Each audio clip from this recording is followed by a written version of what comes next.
The mockery of worlds. The Galactic Hegemony's Grand Assembly Hall orbited the artificially pristine world of Nexus Prime.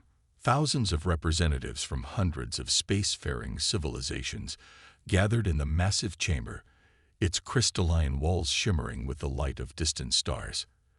At the center of the hall stood the speaker's podium, where High Chancellor Thax IV, a towering Caltaxian with iridescent scales and 6 calculating eyes, prepared to begin the day's proceedings.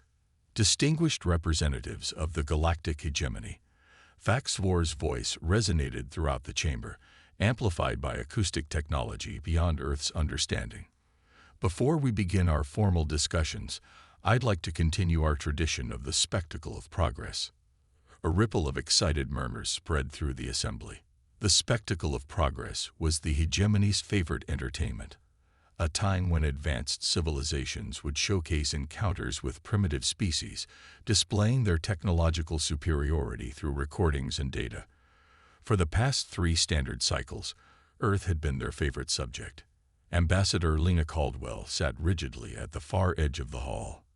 As Earth's sole representative, she had endured months of humiliation in these meetings. Earth had only been granted observer status in the hegemony, a patronizing gesture that allowed humans to witness galactic politics, but denied them any voice or vote in proceedings. Today, Thax IV continued, mandibles clicking with amusement. Admiral Kalos Vren of the Meridian Fleet will share his recent observations of Earth's pathetic attempts at deep space communication. The massive display screens flickered to life, showing Earth's orbital space stations and communication arrays. Admiral Vren, a reptilian Draxian with mottled green skin and vertical pupils, stepped to the podium. "Esteemed colleagues," he began, yellow eyes glinting. "The humans continue to amuse us with their primitive technology. Our monitoring vessels positioned at the edge of their solar system have intercepted their latest deep space communications. The screens displayed Earth's spacecraft and transmission equipment. Vren played recordings of human scientists discussing plans for interstellar communication, enhanced with his mocking commentary. Notice how they still rely on radio waves and primitive propulsion systems, Vren sneered. Our analysts estimate they remain at least 3 centuries from achieving even basic antimatter containment, the minimum requirement for consideration as a true spacefaring species. The assembly erupted in laughter. Representatives from 1,000 worlds joined in the mockery, some pointing at Ambassador Caldwell, others making crude imitations of human speech. Caldwell's face remained impassive, though her knuckles whitened as she gripped her datavad. "Most amusing," said Thax IV after the laughter subsided. "Perhaps next cycle they'll have invented slightly faster rockets." More laughter followed. Caldwell's communicator vibrated subtly. A message from Earth. Operation Phantom Dawn approved. Proceed with final verification. She allowed herself a small smile for the first time in months. Commander Elena Reyes stood in the command center of Lunar Base Alpha, Earth's most advanced military installation, hidden beneath the lunar surface. A dozen officers monitored displays showing the hegemony's ships throughout the solar system. The aliens believed their vessels were undetectable by human technology, but that illusion had been shattered 3 years ago. "Status report," Reyes demanded, her dark eyes focused on the main tactical display. Colonel Zhang, her second-in-command, approached. "The last phase of verification is complete, Commander. The Phantom Project is operational across all platforms." Reyes nodded. "And our deep space assets. All 317 vessels are in position and awaiting your command," Zhang replied. "The hegemony remains unaware of their presence." "What about the message intercepts?" Reyes asked. Zhang's expression darkened. "Confirmed, Commander. Our deep cover monitoring systems caught it plainly.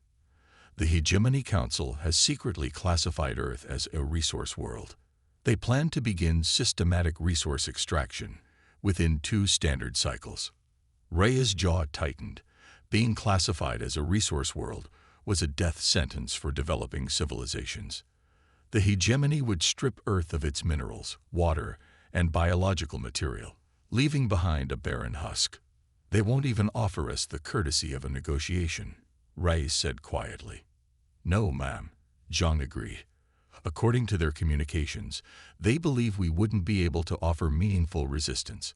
They're planning to simply arrive one day with their extraction fleets. Reyes turned to face the gathered officers. Well, they're about to learn that humanity doesn't appreciate being underestimated. General Marcus Donovan stood before the Joint Chiefs of Staff in the Pentagon's most secure conference room. His weathered face reflected decades of military service, but today showed renewed determination. Ladies and gentlemen, he said, addressing the assembled military leaders, Ambassador Caldwell has confirmed that the hegemony has classified us as a resource world. Their mockery in the assembly is just a prelude to their real plans. Admiral Wei, head of the Space Force, leaned forward.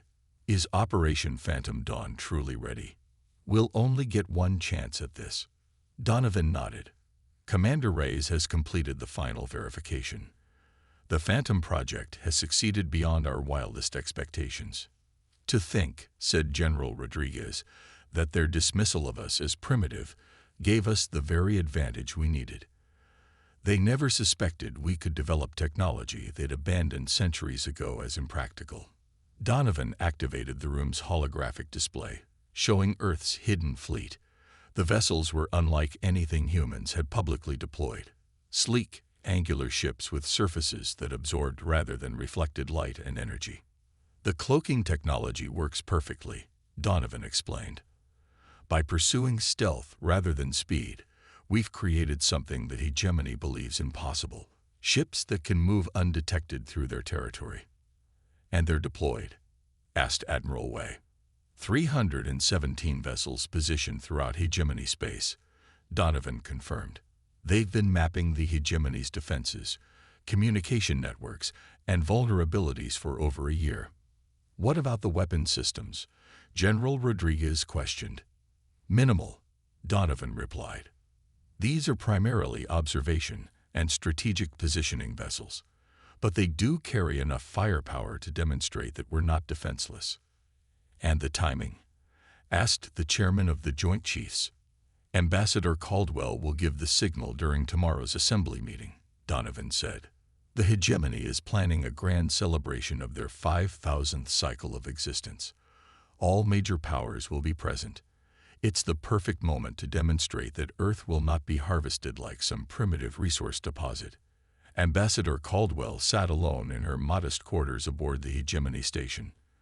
Unlike the lavish accommodations provided to full members, Earth's representative was given bare necessities, another subtle reminder of humanity's inferior status. Her communicator activated, displaying General Donovan's face. Ambassador, are you secure? Yes, General. My quarters were swept for surveillance devices an hour ago. Good. Operation Phantom Dawn is ready. Tomorrow, when you give the signal, our fleet will decloak simultaneously throughout hegemony space. Caldwell nodded. And the diplomatic package? Prepared and loaded into your secure datapad. Once they see our capabilities, you'll present our terms. We're not seeking domination, just respect and equal standing. And if they refuse, Caldwell asked, then our ships will retreat to defensive positions around Earth and our colonies. We'll activate the planetary defense grid.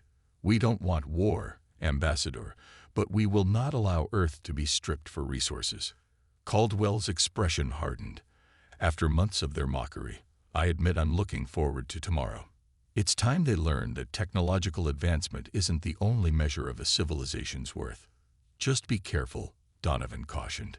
We're dealing with species that have been spacefaring for millennia. They may be arrogant, but they're not stupid. I understand, but neither are we, Caldwell replied. For too long, they've mistaken our patience for weakness. Tomorrow, that changes.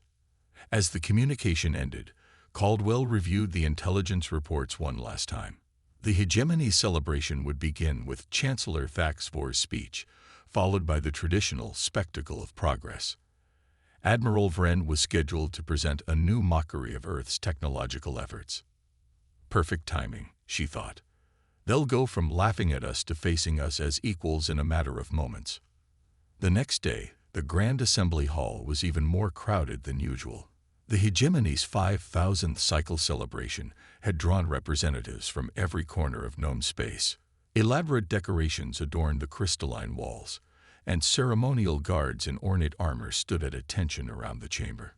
Chancellor Thax-4 took the podium, resplendent in ceremonial robes that shimmered with embedded energy crystals. Distinguished representatives, today marks 5,000 cycles of the Galactic Hegemony's benevolent guidance of civilized space. Under our leadership, hundreds of worlds have ascended to greatness, and hundreds more have provided the resources necessary for our continued prosperity. Ambassador Caldwell noted the careful wording.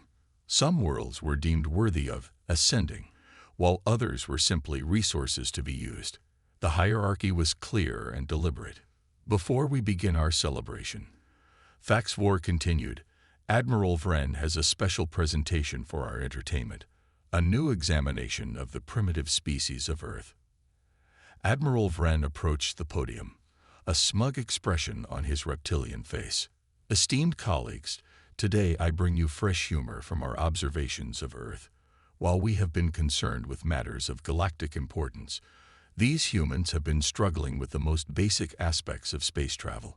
The screens displayed images of Earth's public space program, carefully selected to show outdated technology and minor failures. The assembly laughed as Vren narrated with exaggerated mockery.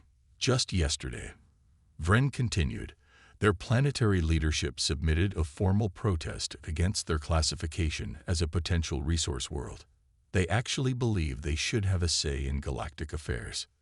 This brought the loudest laughter yet. Several representatives pointed at Caldwell, making dismissive gestures. Chancellor Thax-4 raised a hand for quiet. And how did you respond to this protest, Admiral? With all the consideration it deserved, Vren replied, we've scheduled their solar system for preliminary resource assessment in the next cycle. Perhaps we'll preserve some of their cities as zoological exhibits. As the chamber erupted in laughter again, Ambassador Caldwell calmly stood. This was not protocol. Observers were to speak only when directly addressed. Her action immediately drew attention.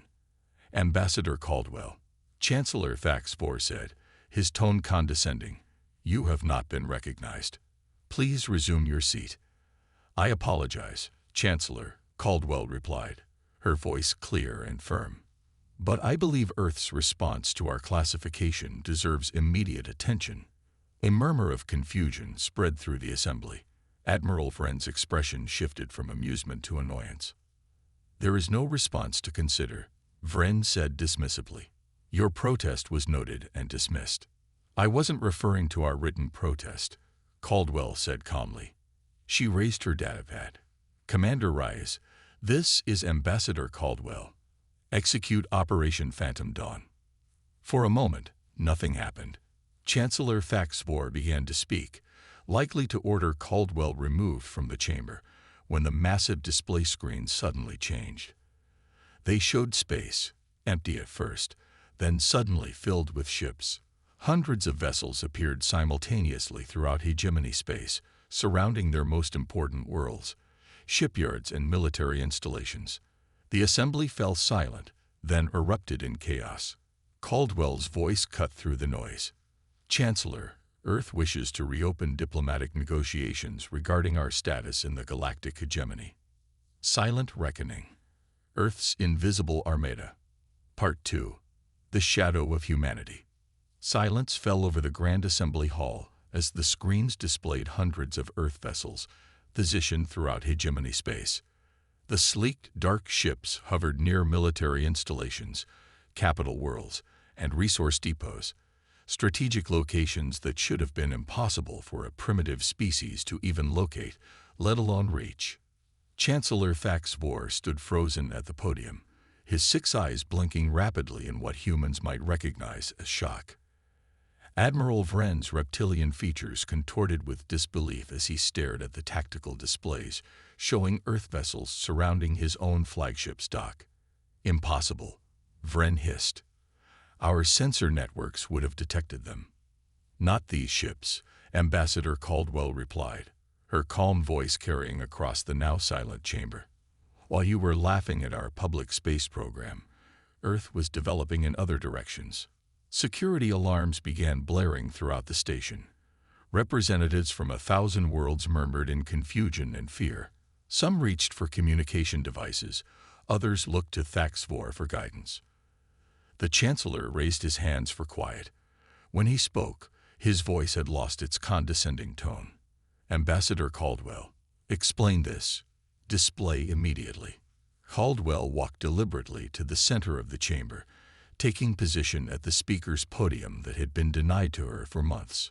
On the screens, the Earth vessels remained motionless, making no aggressive moves but maintaining their strategic positions. 3 years ago, Caldwell began, we intercepted communications regarding the hegemony's plans to classify Earth as a resource world. Rather than protest openly, we chose a different path. She activated her datapad, and the screen shifted to show technical specifications of the Earth vessels, their stealth systems, propulsion technologies, and sensor arrays. Humanity took an approach your scientists abandoned centuries ago, Caldwell continued. While you focused on speed and power, we developed perfect stealth. Our ships can't travel as quickly as yours, but they can go anywhere undetected. Admiral Vren slammed his scaled fist on the podium. This is an act of war. You've infiltrated secure hegemony space with military vessels. No, Admiral, Caldwell countered. This is a diplomatic demonstration. Had we wanted war, we could have launched attacks simultaneously across hegemony space. Instead, we're here to negotiate. Chancellor Thaxvor struggled to regain his composure. What do you want, Ambassador? Simple. Earth demands reclassification as a full member of the galactic hegemony, with all rights and protections that status entails. We will no longer accept observer status, and we categorically reject classification as a resource world. In the command center of the EAS Phantom, Commander Elena Reyes watched the proceedings through a secure feed. Her flagship hovered less than a kilometer from the hegemony's central defense grid control station, close enough to neutralize it if necessary, though she fervently hoped it wouldn't come to that. Status report, she ordered. All vessels maintaining position, reported Lieutenant Commander Jackson. Hegemony defense grids are active but not targeting. Their military vessels are scrambling, but they're maintaining distance. And our stealth systems, still functioning perfectly, Jackson confirmed. They can see us on their visual scanners now that we've decloaked, but their energy detection systems still can't lock onto us. Reyes nodded. The stealth technology that made this operation possible had been developed after humans realized they couldn't match the hegemony's speed or weapons technology. Instead of trying to outrun or outgun them, Earth's scientists had created something different. Perfect energy absorption materials and systems that left virtually no detectable signature. Commander, Jackson said, tension in his voice, we're detecting power buildups in several hegemony vessels. They may be preparing to fire. Hold positions, Reyes ordered. Ambassador Caldwell will handle the diplomacy. We're just here to make sure they listen. Back in the Grand Assembly Hall, the initial shock was giving way to anger among many representatives. A delegate from the Tachyon Alliance, a major hegemony power, rose from his seat. Chancellor, this is unprecedented. A primitive species has somehow infiltrated our territory, and now makes demands. They should be obliterated as an example to others. Murmurs of agreement echoed through parts of the chamber. Admiral Vren nodded vigorously, his hand moving to his communication device. Ambassador Caldwell remained calm. Before anyone makes a regrettable decision, I should inform you that our vessels are prepared to defend themselves. More importantly, we've spent years studying your technology, your defenses, and your vulnerabilities. She activated another display showing critical hegemony infrastructure, power generation facilities, warp gate networks, and communication arrays, all with Earth vessels positioned nearby. We don't want conflict, Caldwell continued. Earth has always sought peaceful relations with the galactic hegemony, but we will not be harvested. Chancellor Faxvor studied the displays carefully, his political mind calculating options and consequences. How did you develop this technology without detection? Our monitoring stations have observed your planet for decades. Because you saw what you expected to see, Caldwell replied. You watched our public space program, the rockets, the satellites, the clumsy-looking spacecraft. You never thought to look for anything else because you believed us incapable of more. She gestured to the screens. Humanity's greatest strength has always been our adaptability. When we realized we couldn't match your conventional technology, we found another way. Admiral Vren's eyes narrowed. They're bluffing. Those ships probably have minimal weapons systems. They can't possibly. Admiral, Caldwell interrupted. The vessel currently positioned 2 kilometers from your personal estate on Draxus Prime could reduce the entire complex to ash in seconds. I suggest you reconsider your assessment. Vren fell silent, his scales paling slightly. In a secure chamber adjacent to the Grand Assembly Hall, Chancellor Faxvor convened an emergency meeting of the Hegemony High Council. 7 senior representatives from the most powerful hegemony civilizations gathered around an ornate table. Ambassador Caldwell had been granted unprecedented access to this inner sanctum. Explain how this stealth technology works, demanded Councillor Mavic of the Tachyon Alliance, his crystalline form shimmering with suppressed anger. Caldwell activated a holographic display showing technical specifications. It's based on principles your scientists theorized millennia ago, but abandoned as impractical. We created materials that absorb all forms of energy, rather than emitting or reflecting them. Combined with our propulsion systems that leave minimal particle trails, our ships become effectively invisible to conventional sensors. And you've had this technology for how long? Asked Councillor Jen of the Proxima Collective, her 4 eyes blinking rapidly. Our first prototype achieved full stealth capabilities 3 years ago, Caldwell replied. We've been steadily deploying vessels throughout hegemony space since then, gathering intelligence and establishing strategic positions. Chancellor Faxvor leaned forward. You realize, Ambassador, that many within the hegemony will see this as an act of aggression, regardless of your diplomatic language. And many on Earth view classification as a resource world, as an existential threat, regardless of how you dress it up. Caldwell countered. We're simply ensuring our voice is heard. Admiral Vren, who had insisted on joining the council meeting, slammed his fist on the table. This is outrageous. We should mobilize the fleet immediately and destroy these human vessels. Councillor Lorik, an ancient being of energy contained within an ornate mechanical shell, spoke for the first time, and risked destroying our own infrastructure if they've planted explosive devices, or worse, if their ships are designed to release devastating energy pulses when destroyed. We know nothing about their true capabilities. Precisely why we should strike first, Vren insisted. Admiral, Caldwell said quietly, if you check your personal communication device, you'll find a message sent 3 minutes ago from your family estate's security system. Vren's eyes widened as he activated his device. The color drained from his scales as he viewed the message. What is it? Demanded Chancellor Faxvor. A human, Vren whispered, inside my secured meditation chamber. They left a datapad on my private altar. A demonstration, Caldwell explained. We could have placed anything there. Explosives, biological agents, radiation sources. Instead, we left information. The complete specifications for a limited version of our stealth technology. A gesture of goodwill. The council members exchanged glances.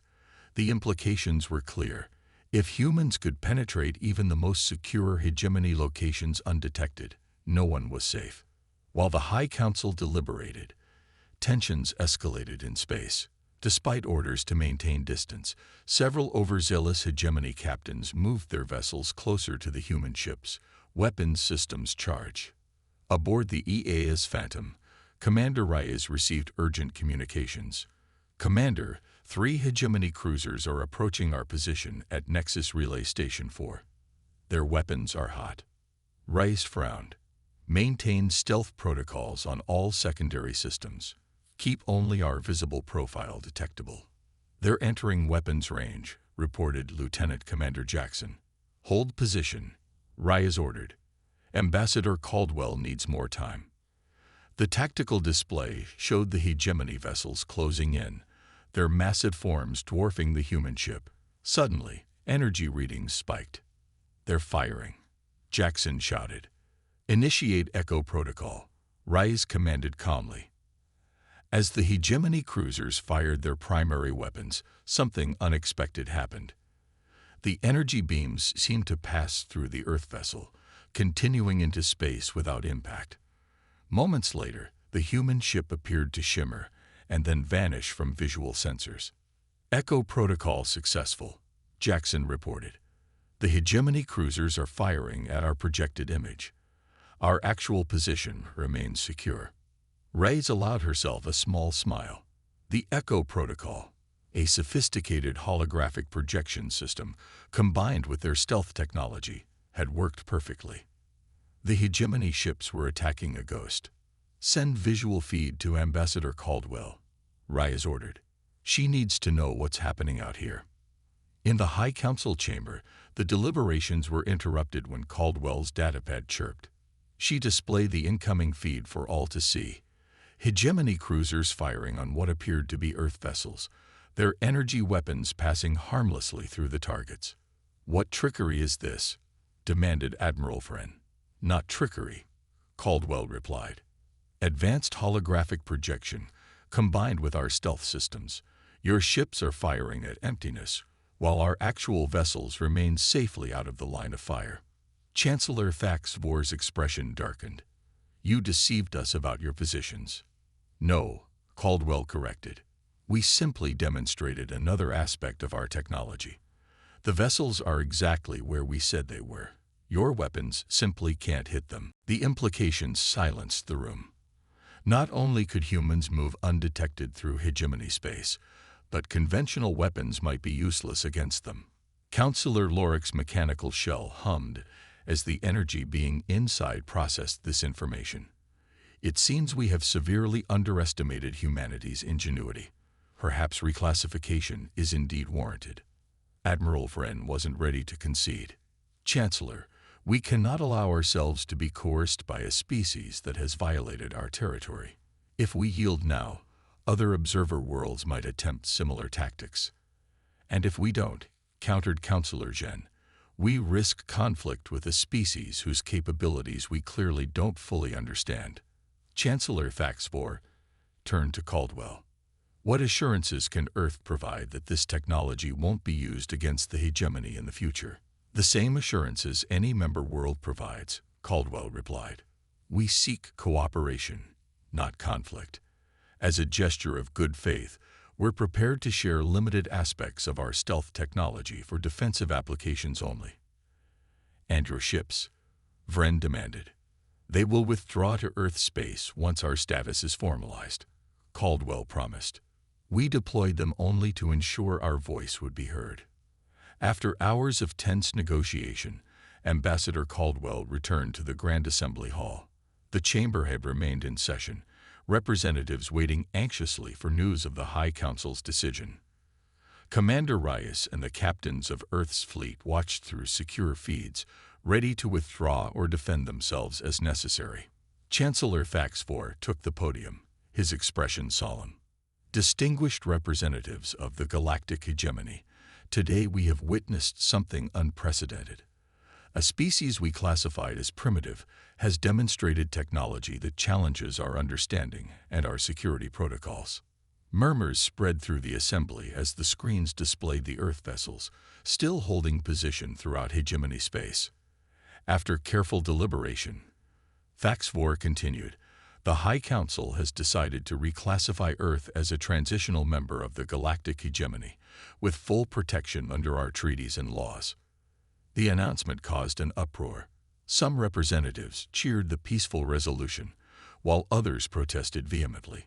Admiral Vren stood rigid, his face a mask of controlled fury. Thaxvor raised his hands for silence. This decision recognizes humanity's unique approach to technological development and their clear ability to defend their interests. In return, Earth has agreed to withdraw their vessels from hegemony space and share aspects of their stealth technology for mutual benefit. Ambassador Caldwell stepped forward. Earth thanks the Chancellor and the High Council for their wisdom. As promised, our fleet will begin withdrawal immediately. On the screens, the Earth vessels began to shimmer and vanish, returning to their stealth configurations before departing their positions. Within minutes, all traces of the human fleet had disappeared from hegemony sensors. Remember, Caldwell added, her voice carrying throughout the chamber, absence of evidence is not evidence of absence. Earth seeks peace and cooperation, but we will always defend our right to exist. 1 month later, Commander Elena Reyes stood on the observation deck of Lunar Base Alpha, watching Earth rise over the lunar horizon. Ambassador Caldwell stood beside her, having returned from her diplomatic mission. The hegemony is still in upheaval, Caldwell reported. Several factions are demanding more aggressive monitoring of primitive worlds, while others are reconsidering the entire classification system. And Admiral Fren, Reyes asked, reassigned to the outer territories. Caldwell replied with a small smile. Apparently, having a human operative penetrate his personal estate was deemed a significant security failure. Reyes nodded. And our status? Transitional member is just the beginning, Caldwell said. The hegemony has already sent scientific delegations to study our stealth technology. In exchange, they're providing access to medical and environmental technologies that could solve some of our most pressing problems. Do you think they'll ever try to harvest Earth anyway? Reyes asked, watching the blue planet turning slowly against the void. They might be tempted, Caldwell admitted, but now they know that appearances can be deceiving. They'll never be certain if we're watching or not. Operation Phantom Sentinel is still active, Reyes confirmed. We maintain a rotating presence near key hegemony facilities, just enough to keep them honest. Humanity has secured its place among the stars, Caldwell said, not through superior firepower or faster ships, but through ingenuity and the willingness to pursue paths others dismissed. And perhaps, Reyes added with a smile, because sometimes being underestimated is the greatest advantage of all. Far above them, invisible to both human and alien sensors, the EA's Phantom silently continued its patrol, a guardian in the darkness, ensuring that humanity's voice would never again go unheard in the cosmic conversation.